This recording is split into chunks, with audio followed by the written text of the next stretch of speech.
improved their structure-building skills. The most preserved examples of cloth food contained in pots, tools, furniture, and wooden objects were discovered within the F below these settlements, as they would have dropped down or fallen after a structure was attacked and broken down because of the lack of oxygen and muddy conditions of the bogs. These items were preserved for millennia, and near the end of the Bronze Age, the long pointed rapier blades evolved into long flat blades with a full tang going into a cast handle. Now weapons were not only becoming an art form for the people of the Bronze Age, but a necessity for their survival. Hordes of weapons became rare in the Bronze Age, which is believed to have been a result of its value. Dropping this led to crafters known as founders to hold back their wares in order to raise its value. This is the first example of market strategy in British history, which later became an incredibly important factor in its economic growth. Music. The Iron Age began around 1200 BC in the Middle East and southeast of Europe, which is best known for the extensive iron and steel crafting that took place while it was rare. There were some settlers who were dabbling with the smelting of iron during the end of the Bronze Age. Although it wasn't until the Iron Age that the craft skyrocketed around Europe, the Iron Age was vital to the advancement of the human race, as it helped speed up civilization growth, provide more resilient and permanent settlements, and opened up more possibilities when it came to crafting tools and creating weaponry that kept up with the advancement of other groups spread around Europe who could pose a threat, because steel is much stronger than bronze and lasted longer. It improved the creation of tools. These tools were also developed for the games, agricultural use, which further established long-lasting settlements around Britain. It wasn't just tools and weaponry that saw an evolution as art farming techniques. Religious beliefs and alphabetic writing started to rise in Britain. The European Iron Age started in the Mediterranean region and moved towards the center of Europe. As the years went by, in 600 BC, the skills in iron crafting spread to the northern part of the continent. The early Iron Age was dominated by a group called the Helot chiefs, who were the elite and most powerful of the age. It was within this culture that saw the first fortified hill forts with domesticated animals and livestock raised on their land. These would later become castles and palaces, which were not only a form of defense, but a way to boost the wealth of their family in 450 BC. However, the Helot culture crumbled, and the chiefs lost their power. This led to other groups rising to power in Europe, including the Medes, Greeks, Trans-Romans, and Celts, who used their iron and steel manufacturing to craft durable weapons and advanced armor. Out of all these groups, it was the Celts that became the most powerful. The Celts were broken up into different tribes that were spread throughout Britain. Despite being advanced enough to share a common language, they were named after Celtoi, which was the Greek word for barbarians. The Celtic culture began to rise as early as 1200 BC, with the groups spreading throughout Britain, Ireland, France, and Spain. As the Baral population grew and moved around, although they stayed mostly in Britain and Ireland, with some of their vocabulary still existing in modern-day language. While they were around for a considerable amount of time during the Iron Age, it wasn't until around 700 BC that they were documented in history by the Romans, who called them Jai, another word meaning barbarians despite their name. The Celts were among the most successful people in British history, with them controlling many parts of the continent, which include current-day Ireland. While the Celts thrived for centuries when the Roman Empire grew and Spread across Europe, Julius Caesar launched an all-out attack on the Celts, slaying thousands and crushing settlements and culture to claim their territories. Caesar's Roman army later tried to invade Britain, but they failed, allowing the Celts to populate the land. But when it comes to the Romans' involvement in the history of Britain, their story was only just beginning. Applause, music. As the Roman Empire continued to grow, they eventually took control of most of Britain. Before then, the empire had dominated the Mediterranean Sea. They successfully stormed the ancient cities of Carthage and Macedon before taking control of Egypt and Syria after traveling through the Alps. Then through the Alps, eventually reached Albion, which was the original name for Britain. By the time the Romans arrived, the Iron Age settlements had advanced further, having thriving agriculture, wooden structures, and large communities. Trading routes had also been established between the Britain and the people of Gaul, who has lived in what we now know today as France and Belgium here. Wine and the first forms of currency were traded, while Julius Caesar failed to take full control over the island. He returned in the years 54 BC out of stubbornness and his interest in taking control of the trading that was going on. Caesar planned on disrupting the Belga trade routes in the English Channel and believed that the Britons were going to help their friends across the sea as a response to the hospitality.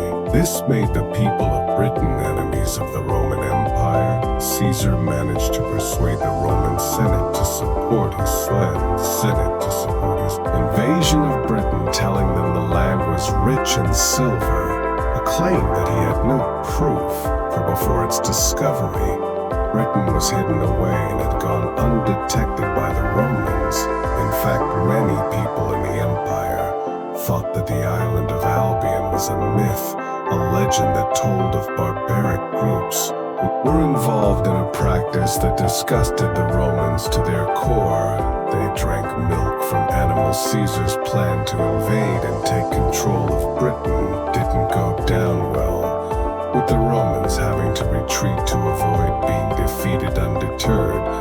He returned with 5 legions, which allowed him to storm across the Thames River, and he managed to speak with a chieftain of the Britons, Castle Lannas. This meeting resulted in a peace treaty, with Caesar returning to the mainland of Europe to deal with a rebellion breaking out in a field harvest that threatened starvation.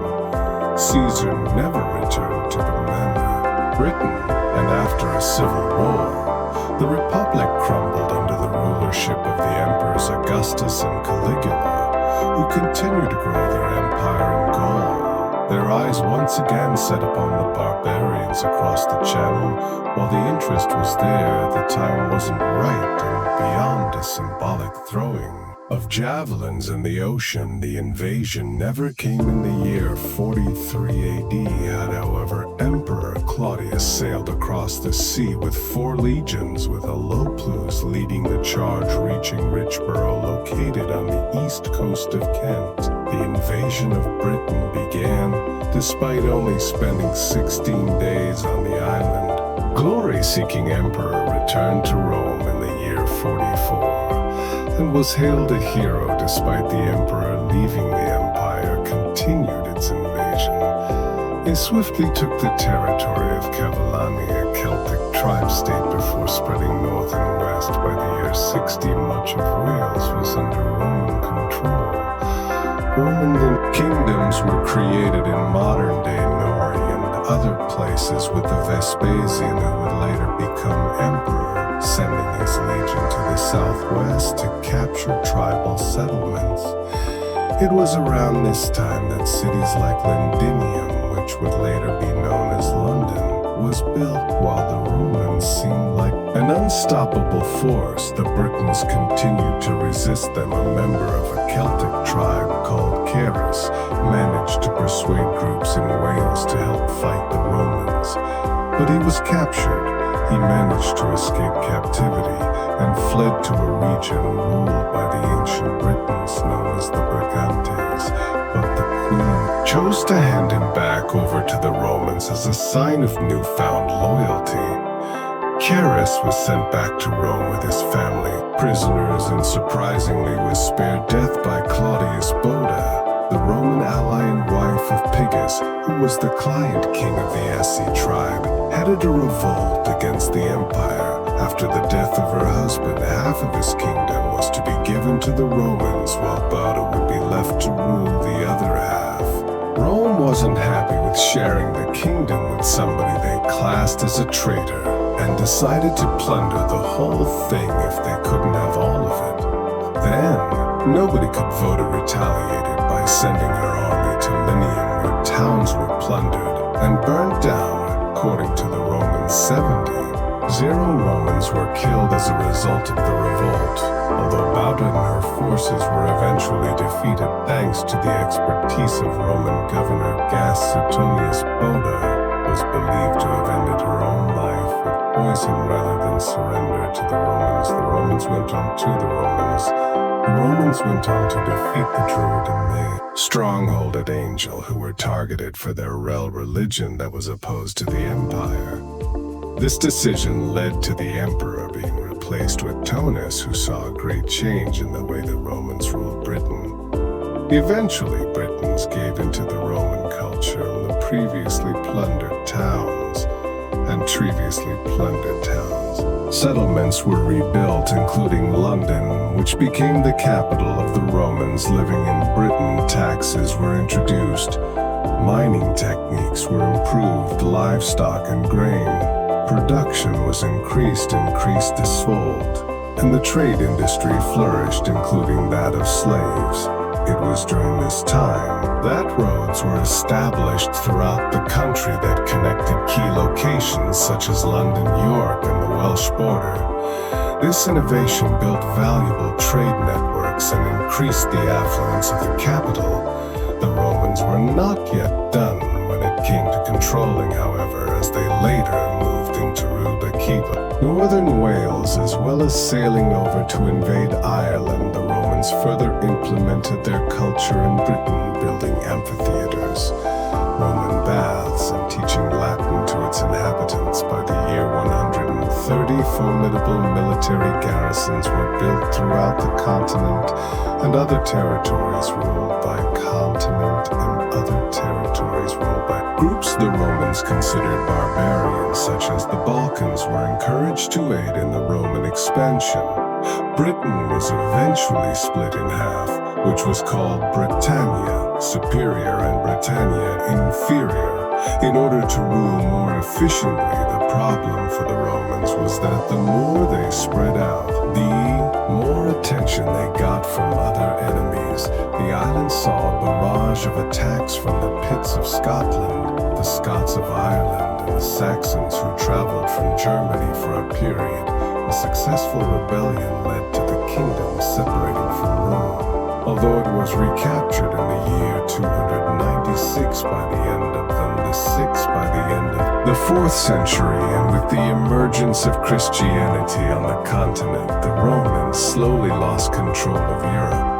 The lack of food resources such as grain spelled the end of the Roman Empire. As the last emperors withdrew, British cities were given the message that the citizens now had to fend for themselves as the empire finally fell. This is where local governments were created, overthrowing the Roman magistrates that had governed more centuries despite Britain no longer being a part of Rome. Their culture continued and shaped the country we see around us today. In the decades that followed, heretics battled Christians, Saxons from Ireland and Scotland raided English coastal cities, and Europe began to fall in what was known as the Dark Ages. Britain broke into smaller kingdoms, and a phase of regression began. While Britain saw some truly formidable enemies, their most challenging foe was one they didn't see coming from across the crashing waves of the North Sea. In the year 793, a group of Norse people from Scandinavia reached the shores of Britain.